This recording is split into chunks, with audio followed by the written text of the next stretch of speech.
But we are starting with Secretary of State Antony Blinken in Kyiv this morning for an unannounced visit. He's going to be meeting with Ukrainian President Volodymyr Zelensky for an update on the country's ongoing counteroffensive against Russia.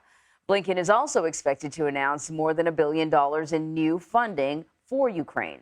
So CBS News senior foreign correspondent Holly Williams is following the developments here from London for us.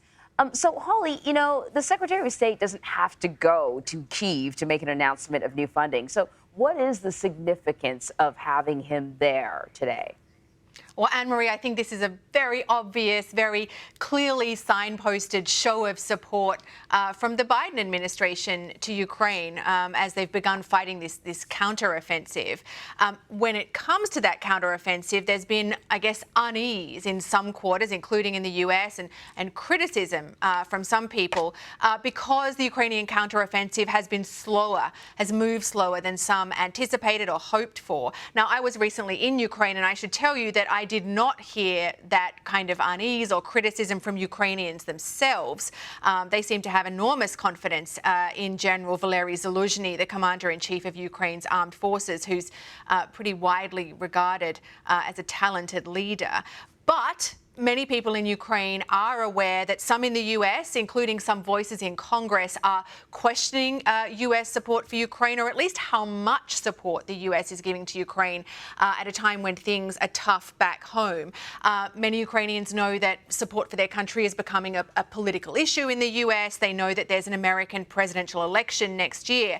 And I guess above all, they know that there are no guarantees that US support for their war against Russia's invading forces will last forever. So what can you tell us, though, about the announcement of new aid? I'm assuming it's new aid. As you know, the Ukrainian military sort of has an ongoing wish list that is often modified. Usually when they ask for something new, the U.S. is kind of the first to say, hold on a minute, takes a little time, and then what we've seen is there is a workaround of some form. So what do we know about this new aid, the magnitude, what it might be used for?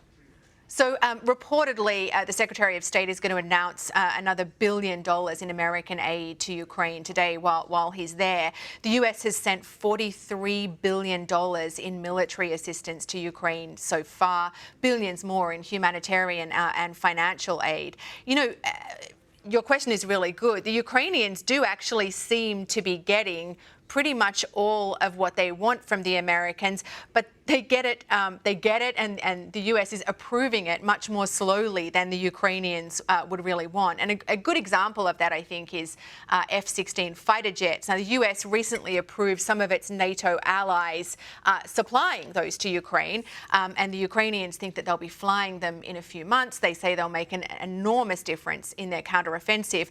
But the Ukrainians have been asking for those F-16s since last year. So it's really all about the timing and American concerns that anything that they give to Ukraine could be escalatory. And in regards to this counteroffensive, the New York Times is reporting that Ukrainian forces are targeting Russian forces near the village of Verbov. I hope I said that right. Why is this village particularly significant? Yeah, it's actually Verbove, and if you look at a map, you'll get a really good idea about why they're targeting Verbove. So Ukrainian forces, we believe, are pushing south in eastern Ukraine to try to separate Crimea, which you see there on the map, which Russia seized back in 2014, from other areas, other Russian-occupied areas in the east. Essentially, the Ukrainians seem to be trying to drive a wedge between the two. Now, last month, Ukrainian forces retook the village of Robotny in that area, and Verbove looks like it's next. But remember this, last year the Ukrainians showed extraordinary courage and resolve and tactical wit in stopping the Russians from overrunning their country. But now the Russians in those occupied areas have had months to dig in, to build trenches, to set in place artillery, and to lay huge minefields. And the Ukrainians have to push their way through those defensive lines, known as Dragon's Teeth.